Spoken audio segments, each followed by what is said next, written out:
Nagluto akong suman. Malagkit, 3 cups lang. 5 cups pala ang ginamit ko. Tapos, tatlong gata. Isang Coco Mama. Ayan, magbabalot na ako. Inano ko lang yan. Hinalo-halo ko lang sa mainit na apoy. Tapos, hindi siya luto ha. Haluin mo lang para mag-mix ang gata at saka yung asin. Tsaka yung malagkit. Tapos yan, may may dahon ng banana leaves. Yan mo sa apoy para siya ay maganda yung para hindi siya madaling masira. Ayan. Tapos babalutin ko na.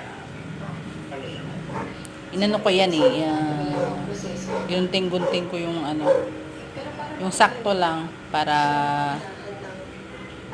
sakto lang din sa sa pagbalot mo. Maganda yung pagbalot mo. Tapos lulutuin mo na siya, i-steam mo siya 45 to 1 hour. Ganon. Diba? Ayan na, nakabalot na ako. Madami din ako nabalot. Kaya marami akong napamigay. Diba? Salamat.